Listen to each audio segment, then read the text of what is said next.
बिस्मिल्लाहिर्रहमानिर्रहीम। अस्सलामुअलैकुम वरहमतुल्लाहि ताला वबरकातुहू। मुअज़्ज़ज़ नाज़रीन, उम्मीद करता हूँ आप सभी अहबाब खैर व आफ़ियत से होंगे और अल्लाह ताला के हिफ्ज़ व अमान में होंगे। एक साहिब ने सवाल पूछा है कि दौरान नमाज नमाजी अपनी नज़र कहाँ रखेगा। वो क़याम की हालत में है तो अपनी नज़र किस जगह पे रखेगा, वो रुकू की हालत में है तो अपनी नज़र किस जगह पे रखेगा, और सजदे की हालत में है या कादे की हालत में है, जिस हालत में भी है नमाज पढ़ने के दौरान नमाजी अपनी नज़र को कहाँ रखेगा, इसकी वजाहत फरमा दें। इस वजाहत से पहले अगर आप हमारे चैनल पर नए हैं तो चैनल को सब्सक्राइब कर लें और साथ ही बेल आइकन के बटन को भी प्रेस करें। इसका फ़ायदा ये होगा कि आने वाली लेटेस्ट इस्लामिक वीडियोस और आपके मसाइल का हल आसानी के साथ आप तक पहुंच सकेगा। सूरत मसऊला ये है कि दौरान नमाज पढ़ने वाला बंदा अपनी नज़र कहाँ रखेगा। तो इसकी वजाहत साहिब नूरुल इज़ा ने बहुत अच्छे अल्फाज में की है। वो फरमाते हैं कि नज़रुल मुसल्ली इला मौदिअ सुजूदिही, कि जिस वक्त बंदा क़याम की हालत में होगा, खड़ा होगा, तो उस वक्त नमाज पढ़ने वाला नमाजी अपनी नज़र को अपने सजदे की जगह पर रखेगा। व नज़रुल मुसल्ली इला मौदिअ सुजूदिही क़ाइमन, जिस वक्त वो क़याम की हालत में होगा, खड़ा होगा, उस वक्त वो अपनी नज़र सजदे की जगह पर रखेगा। व इला ज़ाहिरिल क़दम राकिअन। अब सवाल ये पैदा होता है कि तो ये तो क़याम की बात है, तो जिस वक्त बंदा रुकू में जाएगा तो उस वक्त किस जगह पे अपनी नज़र को रखेगा। तो साहिब नूरुल इज़ा फरमाते हैं कि व इला ज़ाहिरिल क़दम राकिअन, जिस वक्त वो रुकू करने वाला होगा, रुकू कर रहा होगा, उस वक्त वो अपनी नज़र पाँव के ऊपर रखेगा।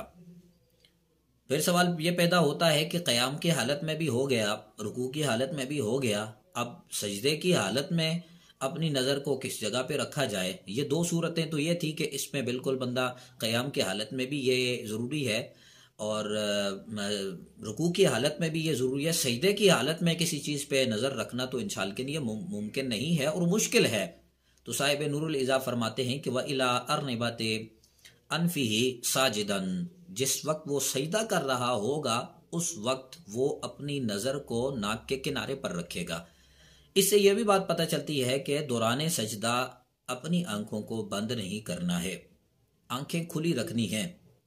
इस सूरत में वो सजदा करेगा और नज़र वो अपने नाक के किनारे पर वो रखेगा। व इला हिज्रिही जालिसन, जिस वक्त वो बैठेगा, अत्तहियात पढ़ेगा, तो उस वक्त वो अपनी नज़र कहाँ रखेगा। वो फरमाते हैं व इला हिज्रिही जालिसन, जिस वक्त वो बैठेगा तो उस वक्त अपनी नज़र को अपनी गोद में रखेगा। बहुत सारी ये गलतियां हैं जो दौरान नमाज इंसान करता है और नमाज के मुकम्मल सवाब से महरूम हो जाता है। इस तरह के मामलात में इंसान को मसाइल सीखने चाहिए और देख लेना चाहिए, सीख लेना चाहिए कि शरीयत इस बारे में क्या कहती है। जहाँ तक ताल्लुक़ है इस बात का कि सजदे में अपनी नज़र को नाक के किनारे पर रखा जाए, आंखों को बंद ना किया जाए, तो आंखों को बंद ना करना, इससे भी हमें पता चलता है कि सजदे के वक्त इंसान को आंखें खुली रखनी चाहिए। इसका हुक्म क्या है, बाकायदा इस पे मेरी एक वीडियो मौजूद है कि सजदे की हालत में आंखें बंद करके सजदा करना या क़याम की हालत में आंखें बंद करके क़िरात करना, रुकू की हालत में आंखें बंद करके रुकू करना, इसका क्या हुक्म है, इसका बाकायदा मेरी एक वीडियो उस पर मौजूद है, आप उसको भी मुलाहिज़ा फरमा सकते हैं। ये तो बात यहाँ तक है कि जिस वक्त वो जलसे की हालत में यानी बैठने की हालत में होगा तो उस वक्त वो अपनी नज़र को गोद में रखेगा।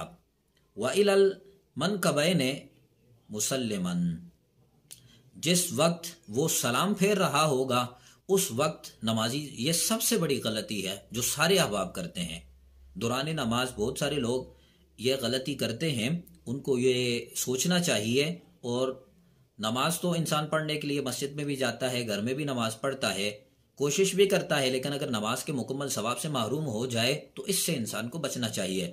वो फरमाते हैं व इलल मनकबैन मुसल्लिमन, जिस वक्त नमाजी सलाम फेर रहा होगा तो उस वक्त वो अपने कंधों पर अपनी नज़र को रखेगा। अक्सर औकात ऐसा होता है कि नमाजी सलाम फेरते हुए ऐसे कर लेता है, कंधों की तरफ उसका जो है ना वो ध्यान ही नहीं जाता है, या नमाज पढ़ते हुए ऐसे कर लेता है, ऊपर ऊपर से देखना शुरू हो जाता है یہ درست طریقہ کار نہیں ہے۔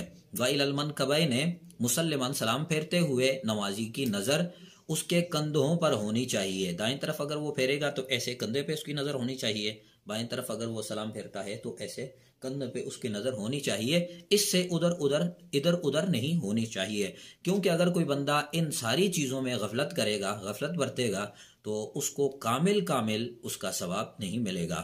تو انسان کو اس میں احتیاط کرنی چاہیے اور اس طرح کے مسائل علماء کرام سے سیکھنے چاہیے، کیونکہ یہ ضروری چیزیں ہیں۔ نماز کے مسائل تو انسان کے لیے بہت ہی زیادہ ضروری ہیں۔ حضور رحمت دو عالم صلی اللہ علیہ وآلہ وسلم نے بھی اس کی بہت زیادہ تاکید بیان فرمائی ہے۔ تو علماء کرام سے رہنمائی لینی چاہیے اور اس طرح کے مسائل سیکھنے چاہیے تاکہ کامل ثواب آپ نماز کا حاصل کر سکیں۔